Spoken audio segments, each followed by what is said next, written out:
You're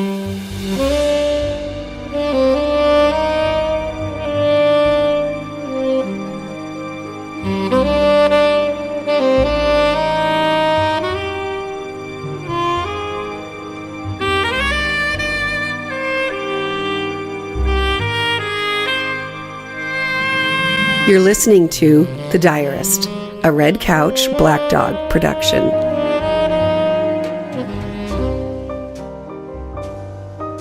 Episode 15, Part 2, The Newlyweds.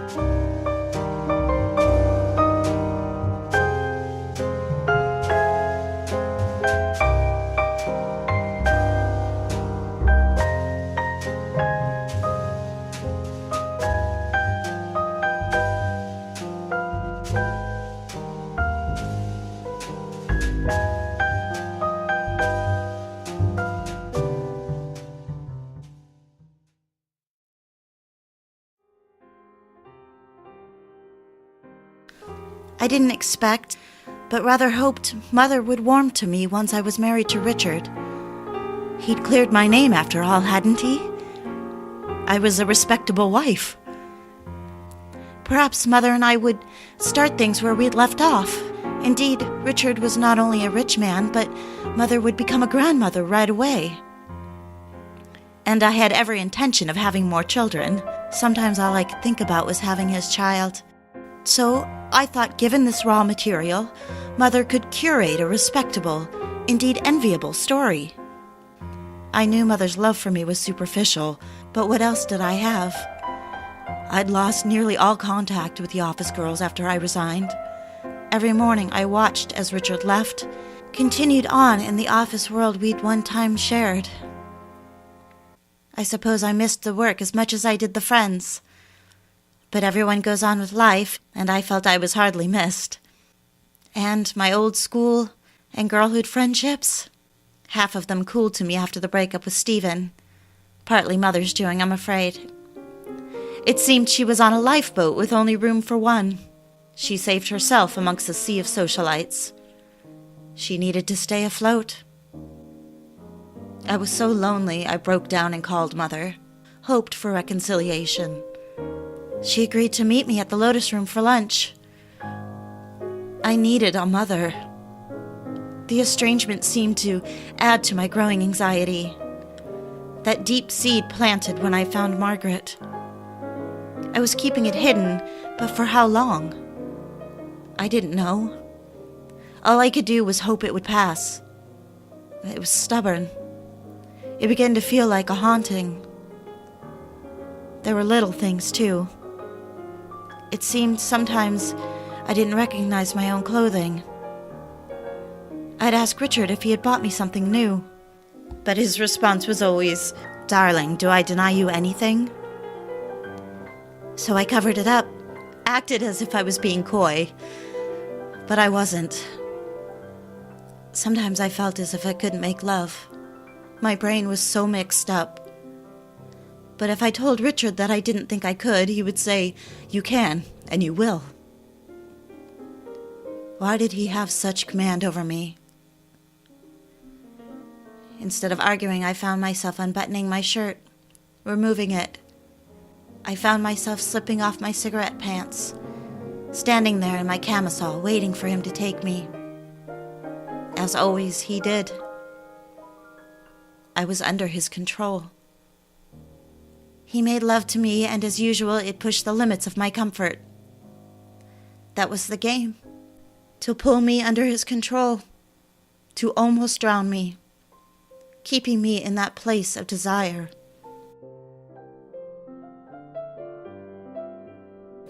Before I go on, before I tell you the rest, I must confess, I knew the problems in my mind were getting more serious. Sometimes I carried those unfamiliar dresses down to the incinerator. I suppose I thought if I burned them to ashes, I could make Margaret's ghost disappear too. But as I stood with the iron door to the incinerator open, I'd find my mind racing. I'd find my heart racing. I would realize I was terrified. I was going crazy. What once had been a slight hum in the back of my mind, the sound of the lingering effects of trauma, had become amplified, and I could see it was transformed into thoughts, and now a certain part of my consciousness was attending to suppressing the images. Her blue eyes, that stare. I wondered how one drowns with a stare. And then the blood. As Richard told it, she didn't die from the cuts in her wrists. No, he said. She fainted. She drowned in the tub. She was like that when I found her. My mind scratched at the scene, trying to reconstruct the last hour of Margaret's life. How had she turned on her side, face down? Perhaps she had fainted while getting into the tub. Yes, that must have been it.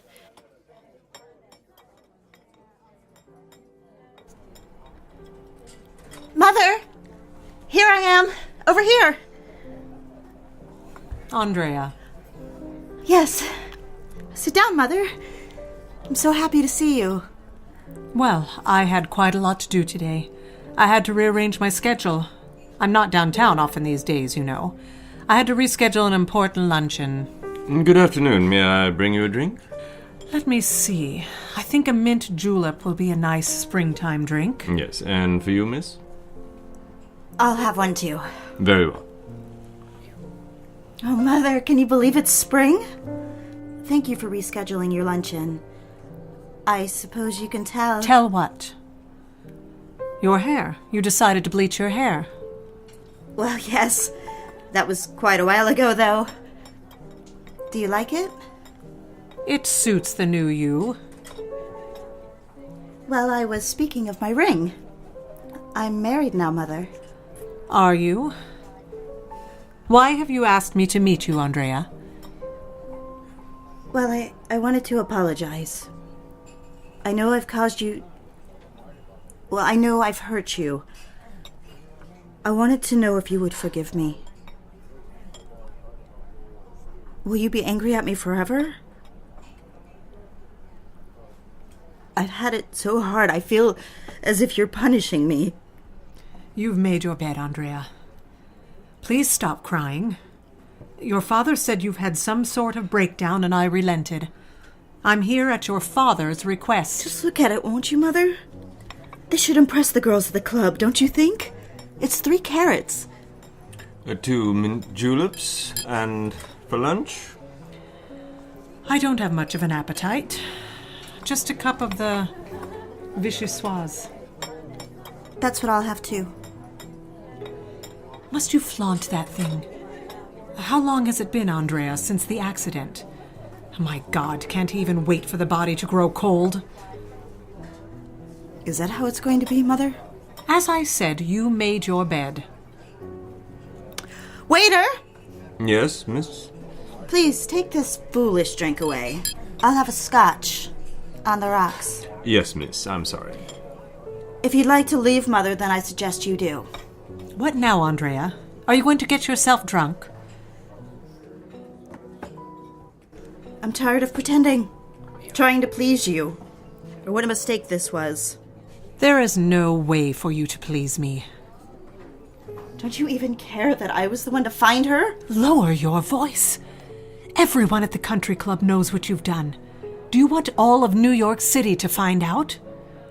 What have I done? What is it that you think I've done? I know darned well how you've been carrying on. Do you think that garish ring has absolved you, made you clean again? I haven't done anything. I was the man's secretary. After her death, we grew close. It's been over 6 months, to answer your question.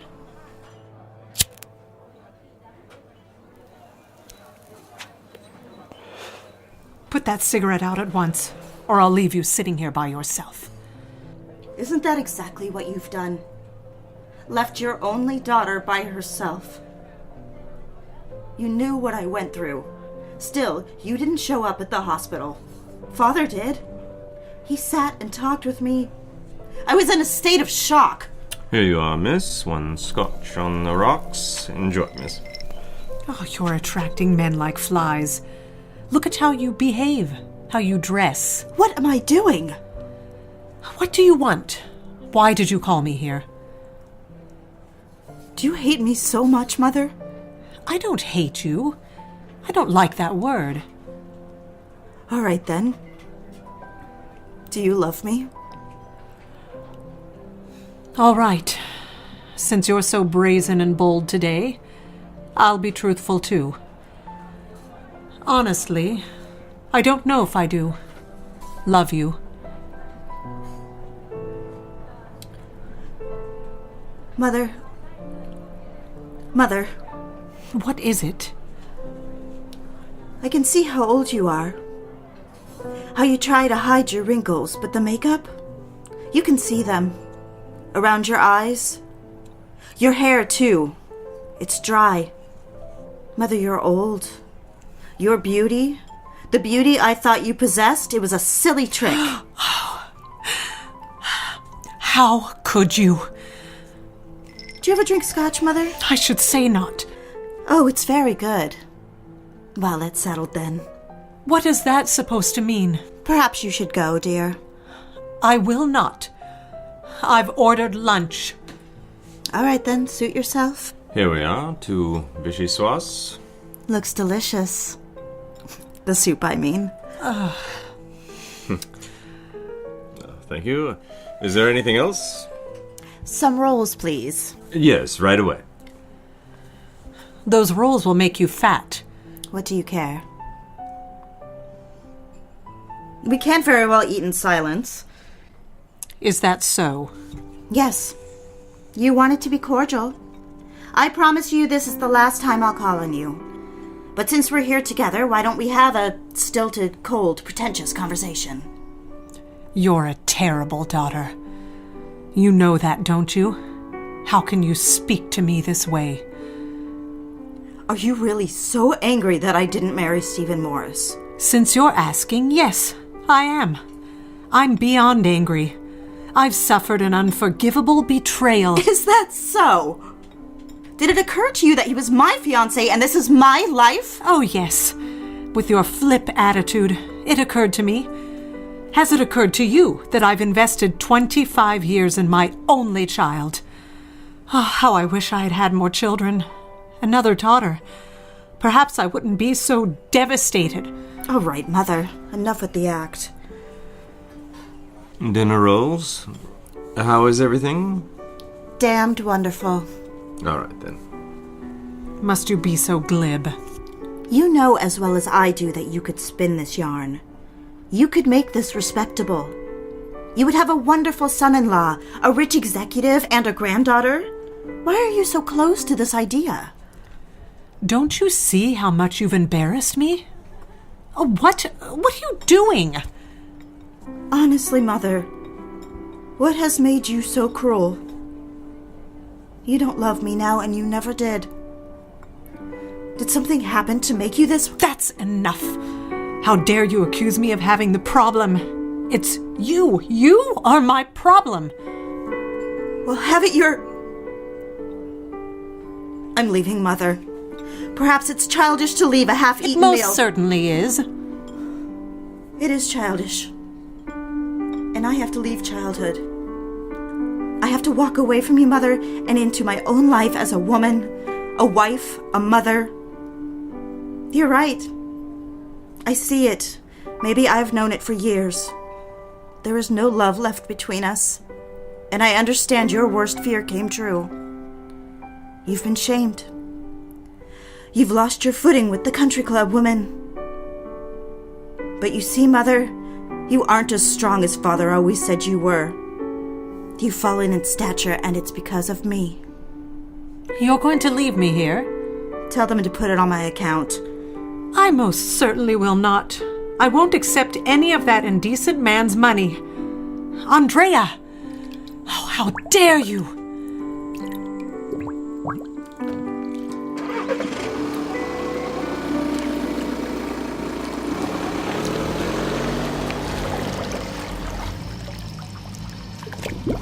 As powerful as I felt leaving the Lotus Room, leaving Mother there with her mint julep, I could feel the engine starting up in my brain.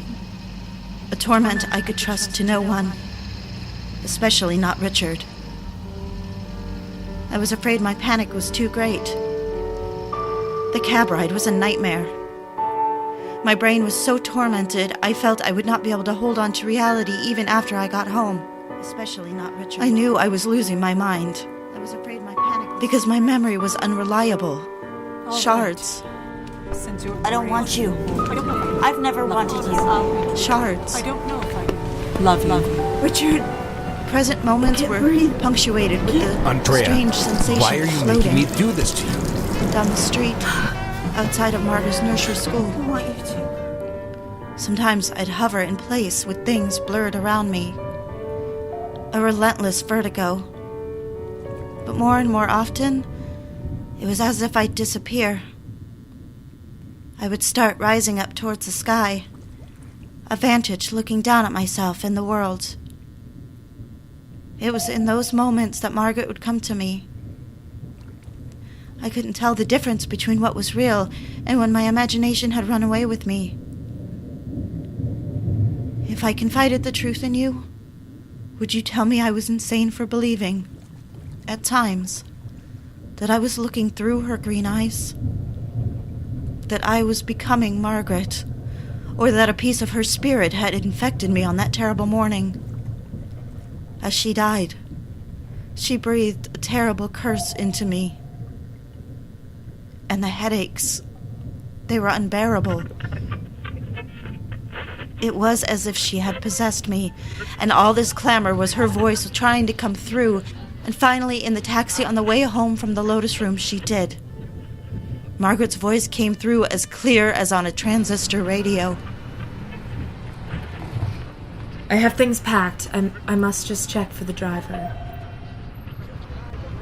Oh, no. Please, no.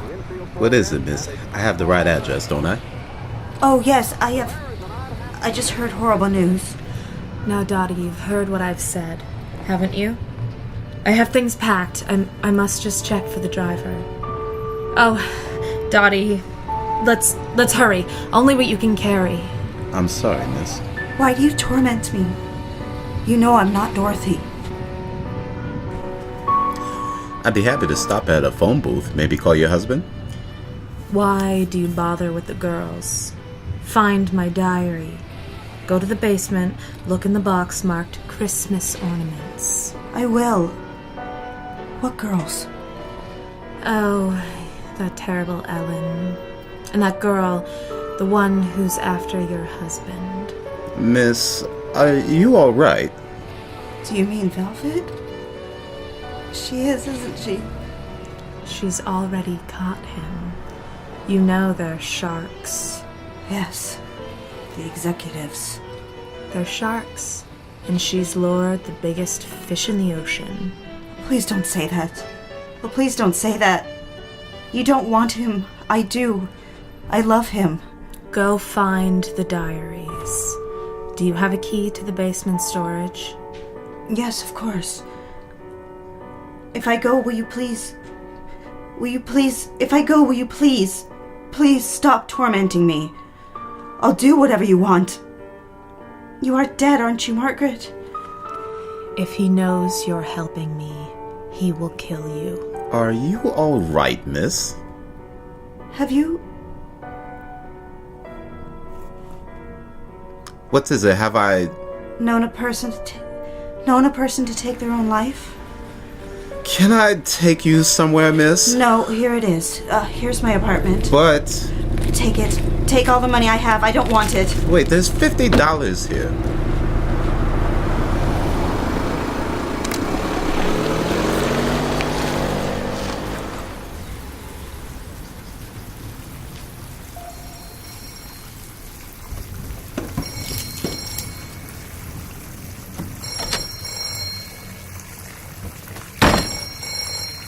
That afternoon with Mother at the Lotus Room, I suppose you could say it was the first time. Or the beginning of madness. It was the first time I couldn't control it. I don't remember leaving the taxi or entering the apartment. I looked at the clock and it was only 1:30. That sobered me and brought me back to a normal mental state. And suddenly, just as suddenly as it started, Margaret stopped.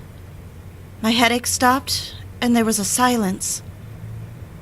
It was as if my conversation with Margaret set me on a straight path. It was a direction. Oh, I knew I must be imagining this macabre confidant, but who else did I have? Can't you see I had no one? So I did as she told me. I removed the key from the kitchen drawer. I looked at the clock again. I still had 2 hours before I was to retrieve Margot, make dinner, play games with the child, and then dress up nice for Richard. I saw no one on my way down to the basement. Once I unlocked the door, I immediately smelled musty, earthy smell. The place was clean, and I pulled the light switch once I got to the bottom of the stairs. Here were rows of shelves, and I made my way to the back of the storage room, to the shelf area marked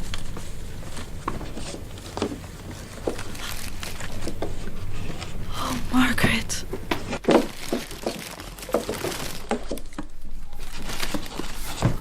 You are telling the truth. Here they are. Ornaments. Ellen and Margaret. Ellen?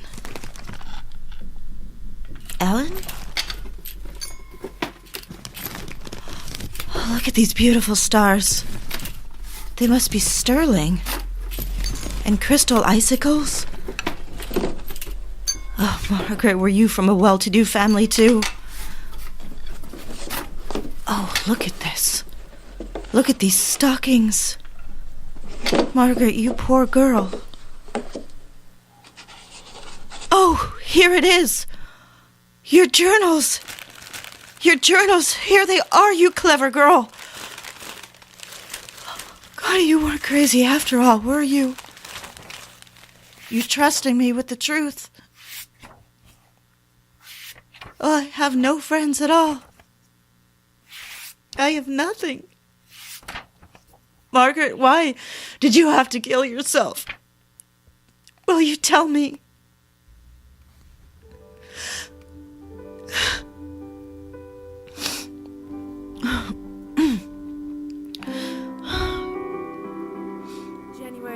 January 14th. 1951. I hate the child.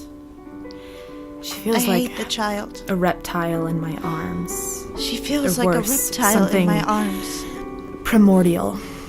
A creature. Her breath against my skin, it seems like something evil.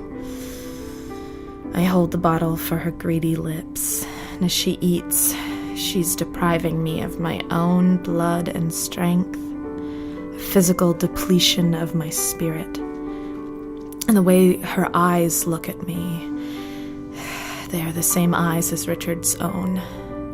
She has her mother's looks. My sister. Sometimes feel just by looking at me, she tells him what I'm thinking. I want to kill him. He told me yesterday that he was going to put me away. I told him he can't do that he has no authority on such matters. His evil eyes were just the same as Margot's. His sadistic eyes penetrate me.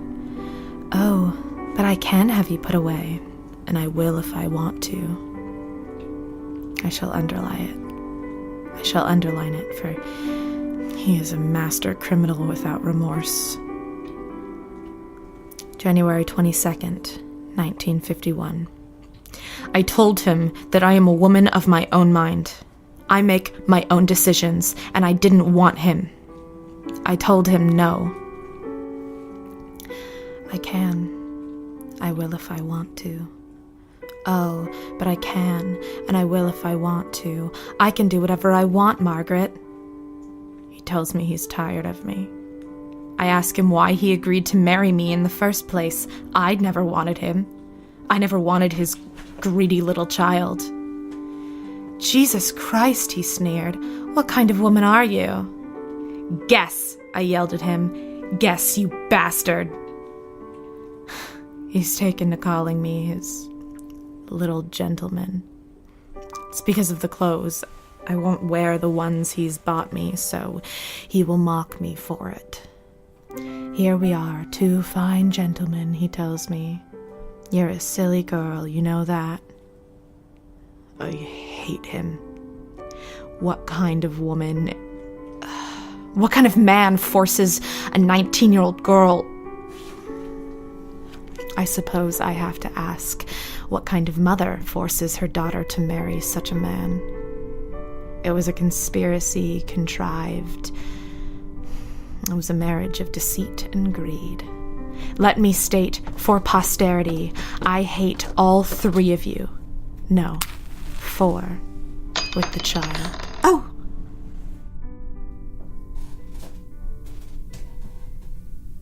Hello?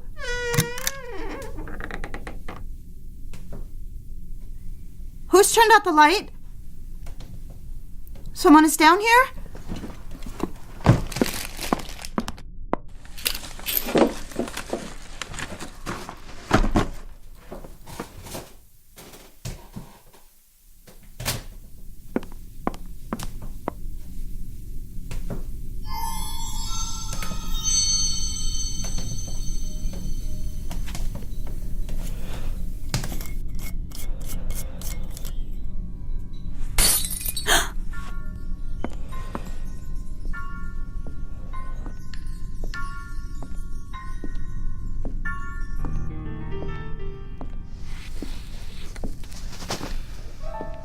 Richard, is that you? Oh, darling. You startled me. What are you doing down here? What are you doing? You're shaking. Is something wrong? No, of course not. What are you doing home? What am I doing home? What are you doing down here?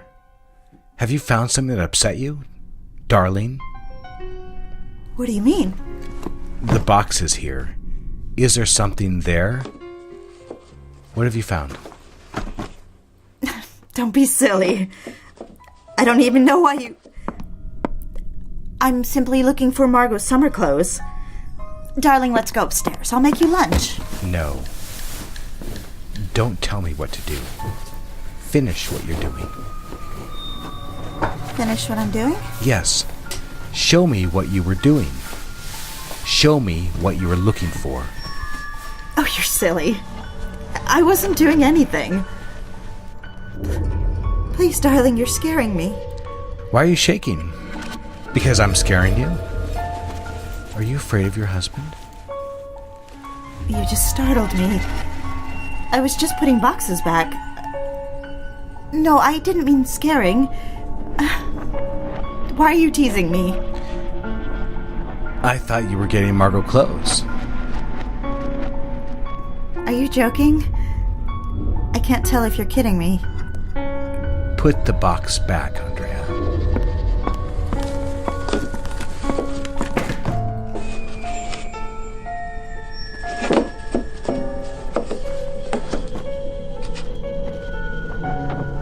There. Are you happy? No. Keep your hands there on the shelf. I've been calling you for an hour. I didn't know where you were. You did not answer the phone. I've been down here. Let's go upstairs. I don't want to play this game down here. Don't turn around until I tell you to. All right. Are you upset with me? I want to know where you are, Andrea. I want to be able to reach you if I need to. Well, sometimes I have to go... Shh! Sometimes you don't have to do anything. Do you understand me? Of course. But what if I... You'll clear things with me first. Does that sound fair? Yes, of course. I don't know why I Be didn't... quiet now. Richard, what are you doing? Does that hurt? Am I hurting you? Yes, Turn around and face me. I will. When you release my hands. There. What do you want me to do? I'll do what you want. Remove your dress. All right. See? Remove everything. What if someone comes downstairs? Or walks by the window there and looks in? Well, you'll be embarrassed, won't you? Yes, I would. I'm afraid I would. My nerves are Do as I tell you.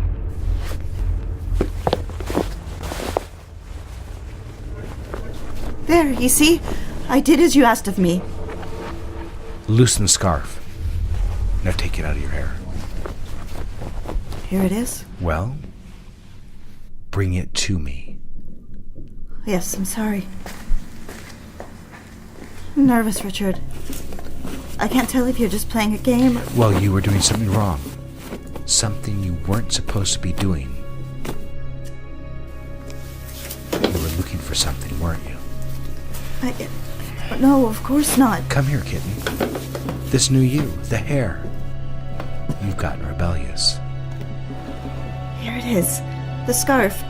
I wasn't... Turn around. I love you, Richard. I love you. Will you kiss me? Do you love me? Yes. I'm crazy about you. Will you remove the scarf so I can see you? I want to see you. May I? May I take it off? No. But we just made love, Richard. Richard, should I remove it myself? Put my clothes back on now? Here, let me lead you over here. I'll help you. I can't see with this blindfold. Shh, don't. Shh. Don't you have any trust in me? No kissing me. Not yet. How can I? How can I trust you? Why can't I kiss you? There you are. Now just walk back a little. Now sit down. I have your hand to keep balance. I'm going to dress you. There, you see? You treat me like I'm your little doll. Why do you do that? Shh. You're a very brave woman talking to me that way. Blindfolded. You're helpless. At my mercy. And Andrea, you are my little doll. Well, have pity on me. Look at your wrists. I love you, darling. I'm sorry I've hurt you. I know I always hurt you. Are you going to dress me? I want to look at you a minute. Oh, I wish I had a photograph of you. You're beautiful.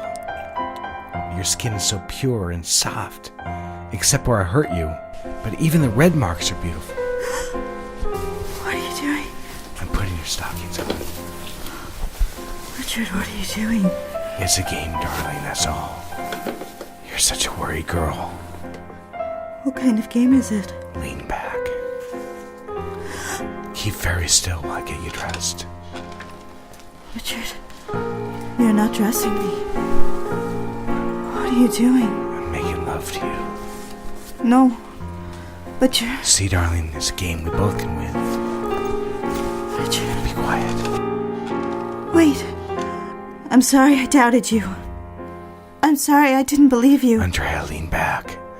Let me make love to you.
Thank you so much for listening to The Diarist. As you probably know, if you are a podcast listener, reviews are so important to the life of a podcast, and positive reviews can really make a difference. So if you are enjoying us, please consider leaving us a 5-star review on iTunes. Or if you'd like to help us financially, please consider becoming a Patreon at patreon.com/thediarist. Any financial contribution helps so much to keep us going with our production and distribution. Follow us on Twitter at Diarist Podcast. And again, and most importantly, thank you so much for listening.